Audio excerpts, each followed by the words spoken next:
धाराशिव जिल्ह्यात अटल विद्यार्थी प्रयोगशाळेची दुरवस्था झालेली आहे। शाळांची उदासीनता हे विद्यार्थ्यांचं नुकसान आहे।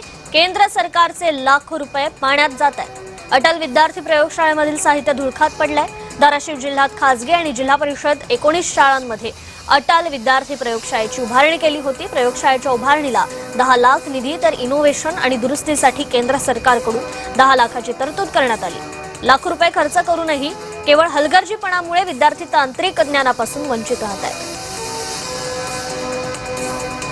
केंद्र सरकारच्या नीती आयोगाच्या माध्यमातून शाळांमध्ये अटल टिंकरिंग लॅब उभारण्यात आलाय। खरं तर विद्यार्थ्यांना वैज्ञानिक गोडी वाढावी, विद्यार्थ्यांमध्ये टेक्निकल विद्यार्थ्यांना माहिती मिळावी, रोबोट असेल जसं की सेन्सॉर असेल किंवा स्मार्ट इरिगेशन असेल या बाबतीतली माहिती मिळावी म्हणून या अटल टिंकरिंग लॅब उभारण्यात आल्या। आता मी तुळजापूर येथील शिंदे हायस्कूलमध्ये आहे आणि या ठिकाणी जर बघितलं तर आपण ही अटल लॅबची इमारत आहे आणि आज जर मध्ये आपण बघितलं तर या ठिकाणी जी लॅबोरेटरी आहे, ही जी प्रयोगशाळा आहे अटल टिंकरिंग लॅबची, ही सुसज्ज नसलेली आपल्याला पाहायला मिळते। मला सांगा, ही लॅब कधीपासून सुरू झाली आहे? आता ही लॅब किती वर्ष झालं सुरू आहे तुमच्या शाळेत?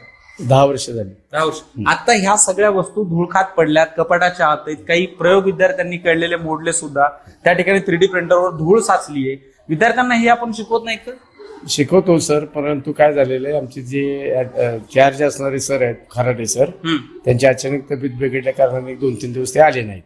त्यामुळे तुम्हाला ह्या खरं तर ही प्रयोगशाळा सुसज्ज असायला पाहिजे। टेबलावरती मदरबोर्ड, सीपीयू, ज्या कोणत्या टेक्निकल बाबी आहेत म्हणजे त्या टेबलावरती असायला पाहिजेत। विद्यार्थी आल्यानंतर त्यांना त्याचं ज्ञान देणं गरजेचं आहे। इथं खिडक्या पण नाही आहेत प्रयोगशाळेला। ते मान्य आहे सर्व, काय झालेले चावी त्यांच्याकडे होती, त्यामुळे ते 2-3 दिवस असल्यामुळं हे तुम्हाला असं चित्र दिसते, पण ते सुसज्ज अशा पद्धतीची ही उदासीनता कशामुळे? विद्यार्थ्यांना वैज्ञानिक दृष्टिकोन नाही वाढायला पाहिजे का? आता ह्या 2-3 दिवसात परीक्षा चालू आहेत, त्यात मुलं अभ्यासामध्ये आहेत आणि सर यांच्यासाठी काही पूर्ण वेळ शिक्षक नाही का तुमच्या? नाही तसं कोण।